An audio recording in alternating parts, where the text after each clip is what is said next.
Bismillahirrahmanirrahim. Assalamualaikum warahmatullahi wabarakatuh. Di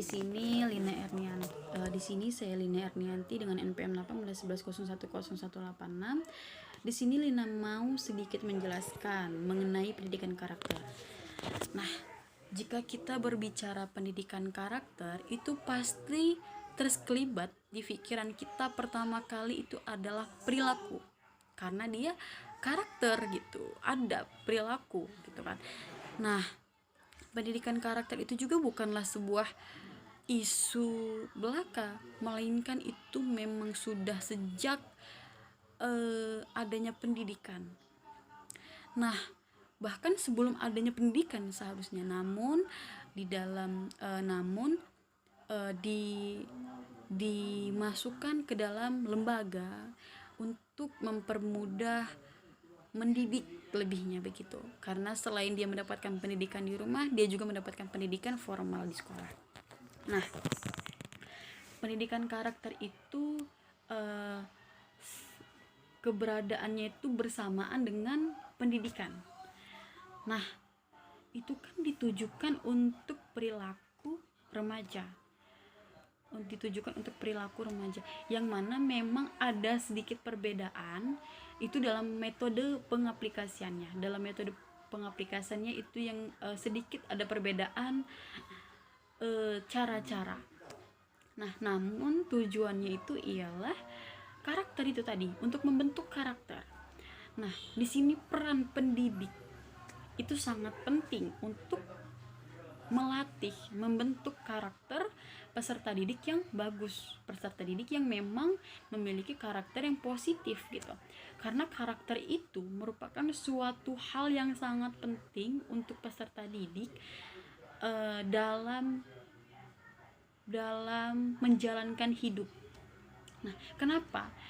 Karena di situ punya nilai-nilai yang positif, punya sosialisasi yang positif, bisa melatih emosi yang baik begitu. Jadi karakter anak dibentuk gitu sejak dini, sebelum dia terjun ke dalam pendidikan formal, dia juga sudah mendapatkan pendidikan karakter bersama orang tua begitu.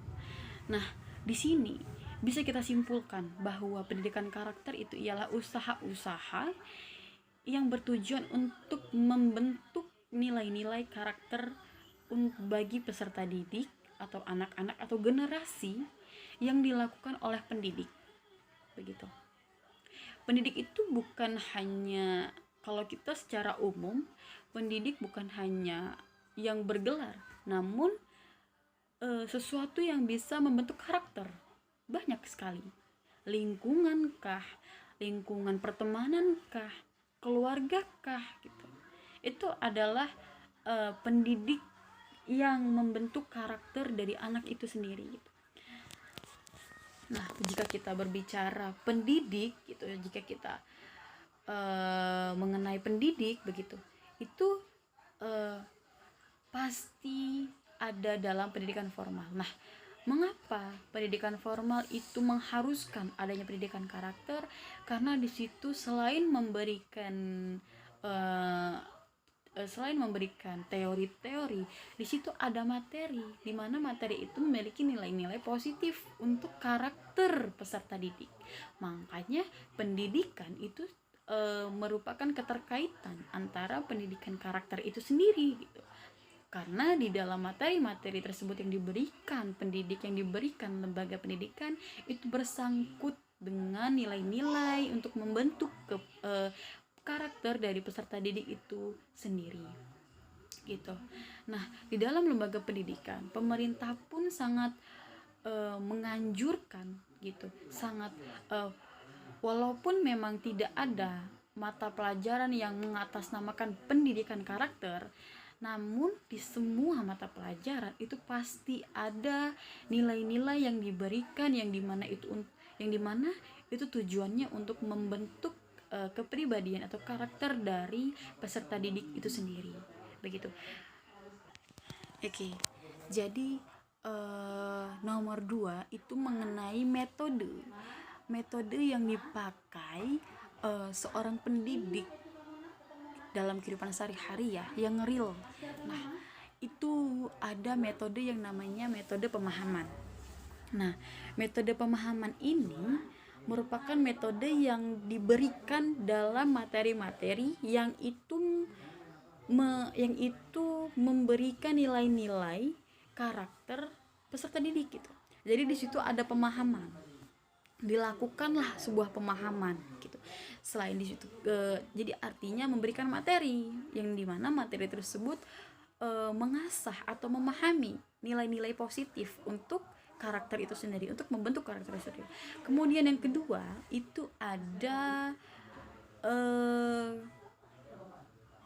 itu ada selain pemahaman, kemudian itu ada seperti pembiasaan.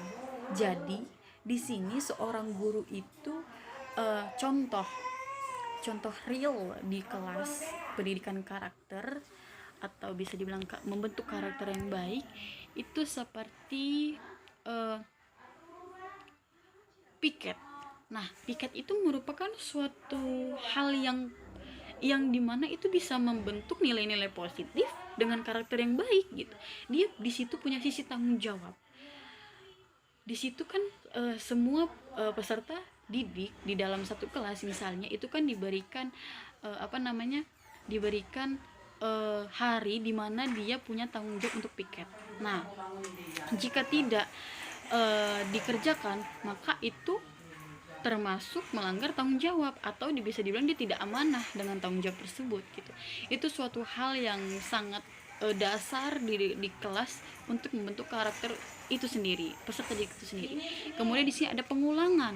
Jadi maksudnya di sini bisa jadi guru itu memberikan suatu hal, suatu kegiatan atau suatu tindakan yang dimana peserta didik itu mengulangi, membiasakan atau melakukannya secara berulang-ulang untuk membiasakan nilai-nilai positif dalam kehidupan sehari-harinya.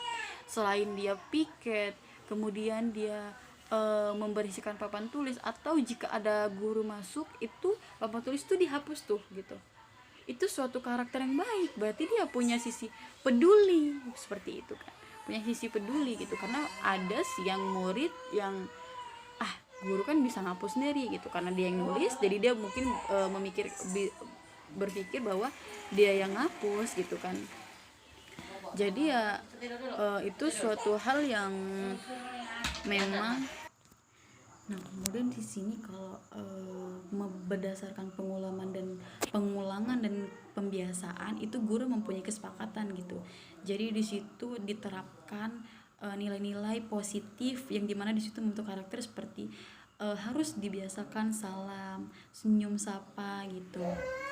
Jadi sama siapapun, sama guru, sama teman, sama kayak kita lewat kantin pun gitu. Jadi kayak emang dibiasakan pendidikan nilai-nilai positif itu ada gitu. Nah, kemudian di sini yang ketiga itu mengenai nilai-nilai pendidikan karakter.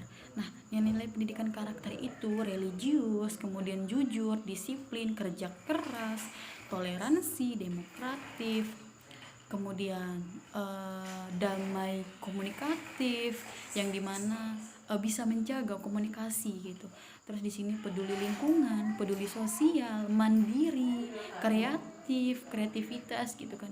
Jadi nilai-nilai pendidikan karakter itu suatu hal yang positif, apapun itu yang bernilai positif, yang dimana itu lebih ke perilaku positif gitu. Seperti religius, dia melakukan ibadah gitu, menyembah Allah Subhanahu wa Ta'ala yang beragama Islam, dan dia melakukan ibadah sesuai dengan agamanya masing-masing. Dia taat akan ibadahnya gitu. Kemudian jujur, dia mempunyai sifat jujur, dimanapun tempat dia jujur gitu. Itu suatu halnya itu suatu karakter yang sangat baik gitu, karena sifat jujur itu sangat dikagumi oleh banyak orang, semua orang. Kemudian toleransi, dia punya toleransi gitu. mempunyai toleransi yang baik, yang bijak gitu. Yang kita bisa misalkan dia punya masalah atau sama temannya atau sama siapapun, di situ dia punya toleransi, yang mana yang baik harusnya baik, yang mana yang memang harusnya dilakukan, yang memang tidak ya tidak. Jadi dia punya toleransi sesuai. Kemudian kreatif, dia punya kreativitas yang bagus, dia selalu punya inovatif ide-ide yang ada dalam pikirannya, yang positif, yang membangun, dimana dia punya tujuan, oh saya pingin seperti ini, saya pingin seperti ini, dimana dia harus gimana caranya saya harus bisa gitu, dengan dengan cara-cara yang positif yang dilakukan. Kemudian di sini peduli terhadap lingkungan, dia contoh itu ya, tidak membuang sampah sembarangan, itu termasuk karakter yang baik. Kemudian peduli sosial, jadi selain dia tadi jujur, dia disukai banyak orang, dia peduli sosial juga. Peduli sosial ini ialah dia peduli jika tetangga ada yang kesusahan, dia membantu, teman ada yang kesulitan, dia membantu, atau siapapun yang meminta bantuan, dia membantu. Peduli, sangat peduli. Jadi sosialisasi gitu, dia membaur gitu, dengan berkumpul, tidak menyendiri gitu kan. Maksudnya dalam arti tidak menyendiri itu ya kan, semua manusia ada sifat atau karakter ekstrovert dan introvert gitu. Dan maksudnya di sini adalah tidak menyendiri itu tidak menutup diri gitu. Jadi dia membuka dirinya, maksudnya adalah bersosialisasi kepada siapapun yang baik gitu. Nah, sekian dari penjelasan Lina. Lebih kurangnya Lina mohon maaf, dan kepada Allah Lina mohon ampun. Untuk Ibu, terima kasih banyak. Terima kasih banyak untuk ilmu-ilmu selama 1 semester ini yang telah Ibu berikan, Ibu sempatkan untuk kami semua, terutama Lina yang mohon maaf kalau dalam mengikuti perkuliahan Ibu mungkin Lina banyak sekali kekurangannya, banyak keteledorannya, atau mungkin banyak tidak mengikuti, maksudnya mungkin tidak sering bertanya atau apa itu mungkin. Insya Allah kalau absen Lina selalu absen. Intinya Lina mohon maaf jika Lina ada salah.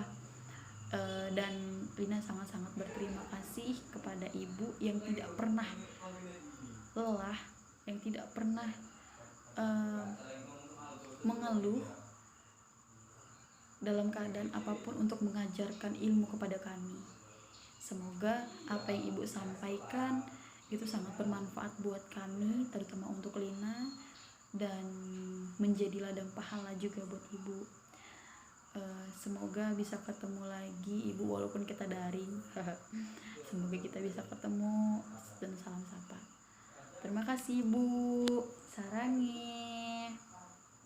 Assalamualaikum warahmatullahi wabarakatuh.